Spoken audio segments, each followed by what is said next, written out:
हमारे देश में हर मुद्दे पर बहस होनी एक तरह से लाजमी है।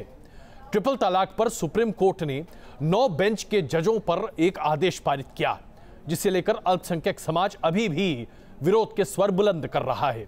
यह बात अलग है कि सर्वोच्च अदालत ने अपना फैसला सुना दिया है। राष्ट्रगान को लेकर क्या अब हमारे देश में राजनीति हो सकती है? क्या इसकी जगह वाकई में है? राष्ट्रगान को क्या धर्म से जोड़कर देखा जा सकता है? इससे बड़ा देशद्रोह और क्या हो सकता है कि एक अमुक समुदाय को, लोगों को राष्ट्रगान गाने या उसे सम्मान देने को लेकर परहेज है?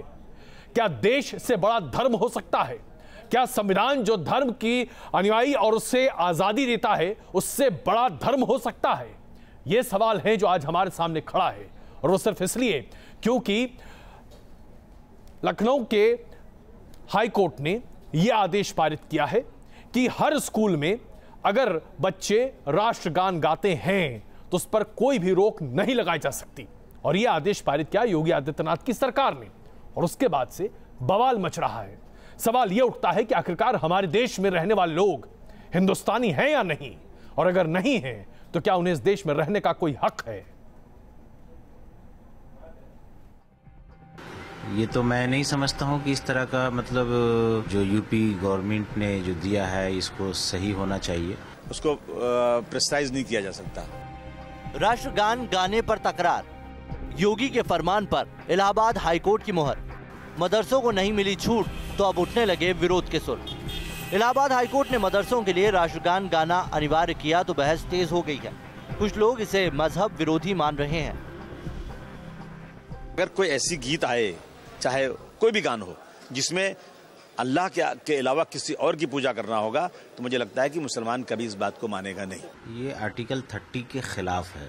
अब रहा कि फैसला क्या आया है, हमने इसको पढ़ा नहीं है, लेकिन आर्टिकल 30 के हिसाब से हर धर्म के लोगों को, हर हिंदुस्तानी को राइट हासिल है कि वो अपने धर्म के हिसाब से कोई भी एजुकेशन संस्था चला सकता है और उसके हिसाब से वो उसको आगे बढ़ा सकता है।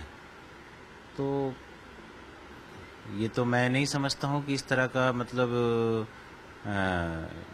जो यूपी गवर्नमेंट ने जो दिया है इसको सही होना चाहिए।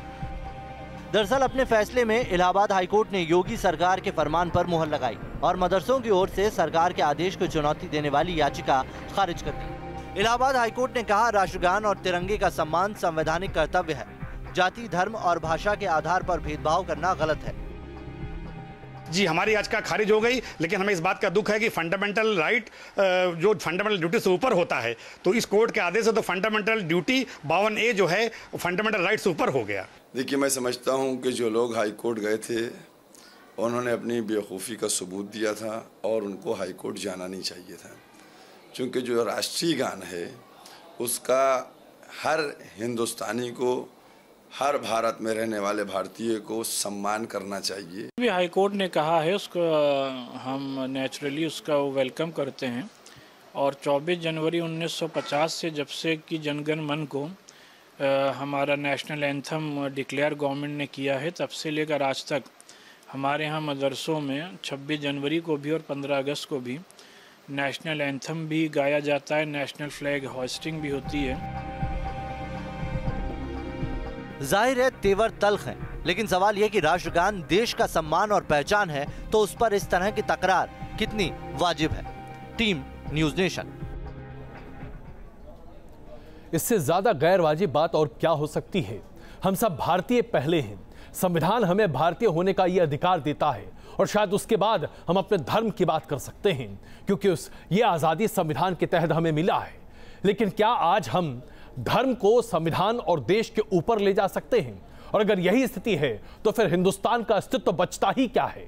आखिरकार राष्ट्रगान और राष्ट्र ध्वज का मतलब क्या है अगर हम उसे सम्मान नहीं दे सकते, अगर हिंदुस्तानी होने के नाते हम उसे गा नहीं सकते?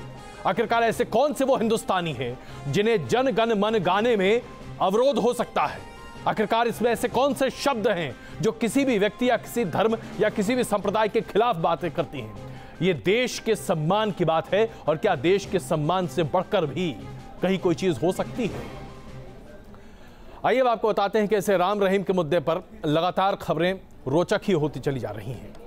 हनीप्रीत, जो कि राम रहीम की राजदार रहीं, 6 दिनों की पुलिस रिमांड में जरूर हैं, लेकिन अब कुछ भी पुलिस को समझ नहीं आ रहा, क्योंकि हनीप्रीत किसी भी बात को सामने रखना ही नहीं चाहती। पुलिस को उलझाती चली जा रही है और ऐसे में पुलिस के पास नार्को टेस्ट करने के अलावा शायद कोई विकल्प बचा नहीं, लेकिन वो एक ऐसा टेस्ट है जिसके आधार पर मिली जानकारी को किसी अदालत में इस्तेमाल नहीं किया जा सकता। कुल मिलाकर गुरमीत, राम रहीम और हनीप्रीत हरियाणा पुलिस को नाको चने चबा रही है।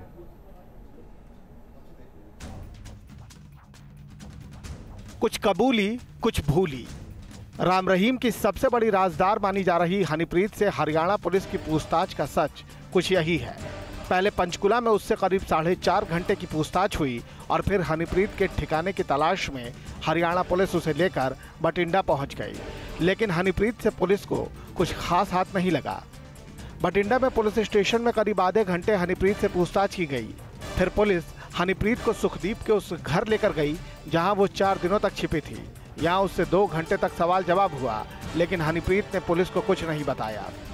बताया जाता है कि हनीप्रीत इस दौरान कभी पानी पीती और कभी पसीना पोंछती रही, लेकिन पुलिस को ये कहकर उसने टाल दिया कि उसे याद नहीं कि वो इस घर में आई थी या नहीं। इनिशियल रेजिस्टेंस है और इनिशियल रेजिस्टेंस में कई बारी बंदा इग्नोरेंस दिखाता है, कई बारी बंदा गलत तरीके से आपको मिसगाइड करने की कोशिश करता है। तो कुछ चीजें ऐसी सामने आई जिसकी वजह से सच में पहुंचने के लिए हमारे को जरूर इमदाद मिली है और उस कंटेक्स्ट में हमारे एक व्यक्ति और हमने अभी किसी को राउंड अप किया है जिससे कि बात को पता लगाया जा सके। So all this process is on. जाहिर है पुलिस के हाथ अब भी खाली हैं, तो दूसरी ओर हरियाणा और पंजाब में हनीप्रीत पर तकरार तेज होती जा रही है। हनीप्रीत 38 दिनों तक फरार रही तो पहले कांग्रेस ने हरियाणा सरकार पर सवाल उठाए और अब मुख्यमंत्री मनोहर लाल खट्टर ने पंजाब पुलिस पर गंभीर सवाल उठा दिए हैं। देखिए, इसमें आपको ध्यान में है, जैसे आज पुलिस उसको बठिंडा लेके गई है गांव में, बलोड़ा गांव के अंदर, और वो पंजाब पुलिस के माध्यम से ये सब कुछ हुआ है। और पंजाब पुलिस ने चूंकि उनको कितनी सहायता की है, कहाँ का उनकी जानकारी में आया, पंजाब पुलिस की जानकारी में अगर था तो मुझे तो ये लगता है कि पंजाब पुलिस को बहुत जल्दी जैसे उनको पता लगा था वो हरियाणा पुलिस को जानकारी देकर उनके हवाले करनी चाहिए थी। ये मीडिया के कारण के वजह से कम इतना तो सेंटेंस उनको मिल गया। नो प्रॉब्लम, सरकार उनकी देखभाल करेगी। जितना मेहनत करके उसको 1 महीने तक सरकार और पुलिस उनको पकड़ नहीं सके थे जानबूझ के, अब उनको 6 दिन नो प्रॉब्लम, अच्छा देखभाल करेंगे उनकी। सियासी तकरार तेज है, लेकिन राम रहीम की सबसे बड़ी राजदार कही जाने वाली हनीप्रीत से कुछ भी उगलवाना हरियाणा पुलिस के लिए अब भी टेढ़ी खीर साबित हो रहा है। सूत्र ये भी बताते हैं कि हनीप्रीत लगातार पुलिस के सामने अपने बयान बदल रही है और जांच में सहयोग नहीं कर रही। ऐसे में हनीप्रीत का नार्को टेस्ट भी कराया जा सकता है। वीडियो जर्नलिस्ट कमल किशोर के साथ सूरज अरोड़ा, न्यूज नेशन, पंचकुला। वायुसेना दिवस के मौके पर वायुसेना अध्यक्ष ने सीधे तौर पर कहा कि अगर पाकिस्तान और चीन किसी भी तरह की कोई हिमाकत करें तो भारतीय वायुसेना इस बात को तैयार है कि एक साथ 2 जंग और 2 तैयारी एक साथ कर सकती है। यानी कि भारत किसी भी बाहरी खतरे के लिए पूरी तरह से तैयार है और किसी भी देश को किसी गुमान में नहीं रहना चाहिए।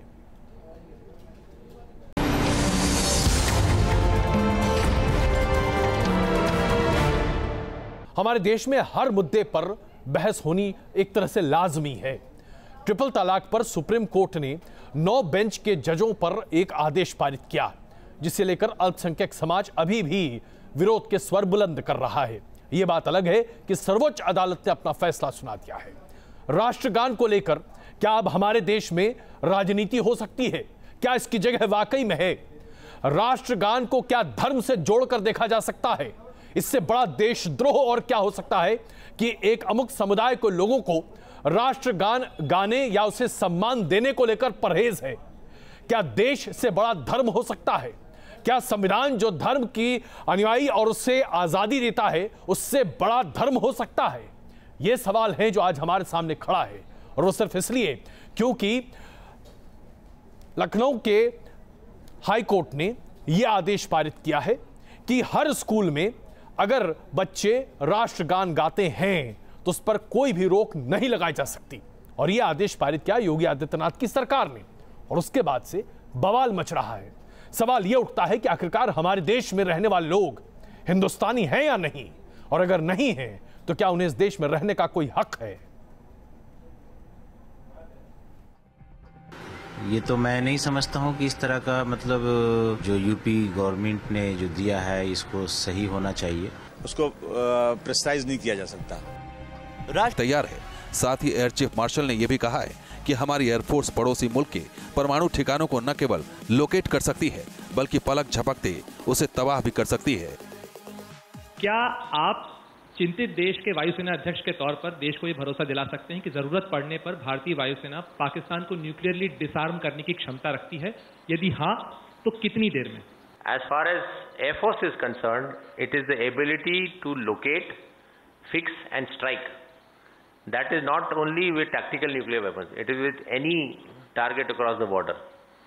Air Force has the capability to locate, fix and strike targets across the border. Air force के चीफ का यह बयान दुश्मन देशों के लिए एक इशारा है। जानकार भी मानते हैं कि पड़ोसी मुल्कों की हरकतों को सबक सिखाने के लिए हिंदुस्तान को हर वक्त तैयार रहना होगा। न्यूक्लियर वेपन्स हो या और हो या कट्ठे हो कुछ या इन्फिल्ट्रेशन हो, हमारी एयरफोर्स आज बिल्कुल तैयार है कि पाकिस्तान को अगर जहां से भी ये निकलते हैं हम उनको लोकेट कर सकते हैं और उनकी बिल्कुल उड़ा सकते हैं। हमारे पास वो वेपन भी हैं जो हमारी एयरफोर्स खुद जाके और जमीन के ऊपर उनको पहले पता लग जाता है, फिर सर्जिकल स्ट्राइक होगा। The security of this country against any aggression. What does that mean for you? It means that you should have to fight and fight to win. जाहिर है हिंदुस्तान की सेना दुनिया में चौथे नंबर की ताकतवर आर्मी मानी जाती है और इसमें एक बड़ी ताकत वायुसेना की भी है। जंग के हालात में भारत की वायुसेना ने कई बार अपनी काबिलियत का लोहा मनवाया है और अब दुनिया के ताकतवर मुल्क भी भारतीय वायुसेना को सबसे काबिल एयरफोर्स के तौर पर ही देखते हैं। Team news nation. एनडीए सरकार में वित्त मंत्री और विदेश मंत्री के ओहदे पर रह चुके यशवंत सिन्हा ने प्रधानमंत्री नरेंद्र मोदी की सरकार और खास करके मौजूदा अर्थव्यवस्था पर जिस तरह से प्रहार किया है, भारतीय जनता पार्टी उस प्रहार को झेल पाए, ये अपने आप में बहुत बड़ी बात होगी। न्यूज नेशन से खास बातचीत की यशवंत सिन्हा ने। आइए आपको दिखाते हैं कैसे तीखे सवाल उठा रहे हैं यशवंत सिन्हा। कंपनी सेक्रेटरी के प्रोग्राम में प्रधानमंत्री नरेंद्र मोदी ने अर्थव्यवस्था के बारे में बहुत कुछ कहा। शायद वो अपना जवाब भी दे रहे थे, लेकिन 2-3 बातें उन्होंने अर्थव्यवस्था को लेकर कही जिसमें कहा गया 5.7 पहली बार नहीं हुआ, इससे पहले भी हुआ है। जाहिर तौर पर तमाम सवाल खड़े होते हैं और यशवंत सिन्हा जी हमारे साथ में इस समय मौजूद हैं न्यूज़ नेशन पर। सर, जिस तरह से प्रधानमंत्री नरेंद्र मोदी ने कल लंबा चौड़ा भाषण दिया, उसमें सबसे पहला जो सबसे बड़ा सवाल ये कि उनका ये कहना था कि कुछ लोग निराशावादी हो गए हैं, वो अर्थव्यवस्था को समझ नहीं रहे हैं। क्या आपको लगता है सही है? उन्होंने बहुत लंबा चौड़ा जवाब दिया है।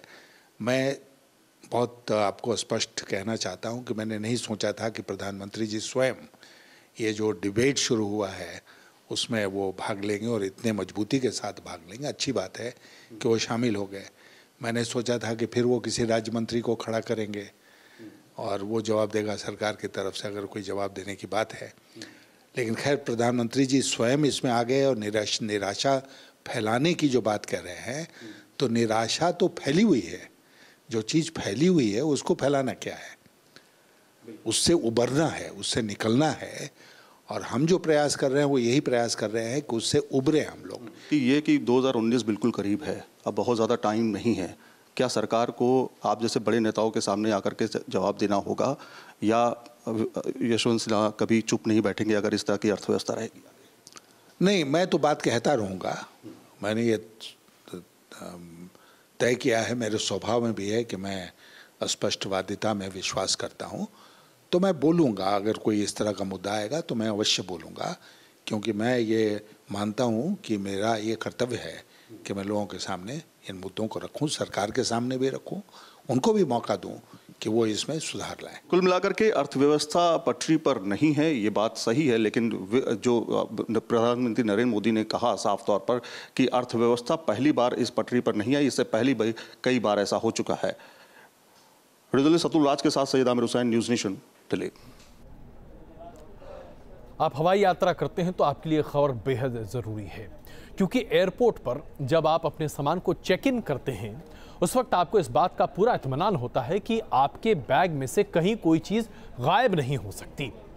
लेकिन अगर आप अपनी बेशकीमती चीज़ें अपने बैग में रखते हैं और वो चेक इन बैगेज है, यानी कि वो आप पहले ही बैगेज टैग ले चुके हैं उसका, तो फिर आप जब बैग अपने घर में खोलें और आपकी कीमती सामान उसके अंदर ना हो, यानी कि आपका लैपटॉप, आपका आईपैड, आपके तमाम अच्छी घड़ियां या इस तरह की चीज़ें, तो फिर आपको क्या समझ में आएगा? जाहिर सी बात है आप समझ जाएंगे कि बहुत बड़ी गड़बड़झाला की बात है ये और चोरी हो रही है। इस तरह की चोरी न सिर्फ दिल्ली एयरपोर्ट पर हो रही है बल्कि मुंबई में भी हो रही है, और ऐसे में मुंबई एयरपोर्ट से ऐसे एक चोर को गिरफ्तार किया गया है।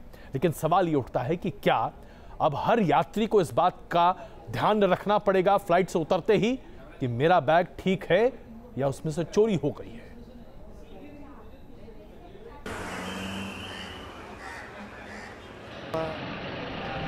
क्या एयरपोर्ट पर आपका सामान सुरक्षित है? क्या एयरपोर्ट पर आपके बैग पर किसी की नजर है? ये सवाल इसलिए बेहद अहम है क्योंकि आए दिन एयरपोर्ट में न केवल चोरी की घटनाएं बढ़ रही हैं, बल्कि मुसाफिरों के सामान भी गायब हो रहे हैं। दिल्ली पुलिस की मदद से मुंबई एयरपोर्ट पर एक ऐसे ही शातिर चोर को गिरफ्तार किया गया है। बंटी नाम के शख्स पर आरोप है कि उसने एक विदेशी नागरिक के बैग से $1400 चोरी कर मुंबई भागने की कोशिश की और उसे मुंबई एयरपोर्ट पर ही धर दबोचा गया। अच्छे से जांच की गई तो ये पता चला कि वो राजेश कपूर इस चाइनीज़ पैसेंजर के पीछे पीछे उसको स्टॉक करता हुआ, फॉलो करता हुआ एक्सरे स्क्रीनिंग के थ्रू चल रहा है। और ध्यान से जब सीसीटीवी फुटेज देखा तो राजेश कपूर दिख गया उसके बैग में से $1400 निकालता हुआ। इमीडिएटली हमने उसको बैक ट्रैक करना शुरू किया, पूरे सारे तमाम जितने भी वहाँ पर कैमरेज हैं और चेक किया। तो सब कुछ देखने के बाद, सारी इन्वेस्टिगेशन करने के बाद ये पता चला कि राजेश कपूर एक दूसरी फ़्लाइट पकड़ के बॉम्बे चला गया है। ये जो चाइनीज़ पैसेंजर था इसने भी बॉम्बे जाना था, चूँकि ये तो जा नहीं पाया, लेकिन राजेश कपूर ने एक दूसरी फ़्लाइट पकड़ के वो बॉम्बे चला गया। हमने बॉम्बे एयरपोर्ट पे इमीडिएटली अलर्ट किया। बॉम्बे पर जैसे ही उतरा इसको डिटेन कर लिया, वहाँ लोकल पुलिस के हवाले कर दिया गया। तो हमारी टीम जाके उसको राजेश कपूर को बॉम्बे से लेके आई। पूछताछ के दौरान उसने माना कि उसने $1400 जो हैं वो चुराए हैं, वो रिकवर भी हो गए $1400।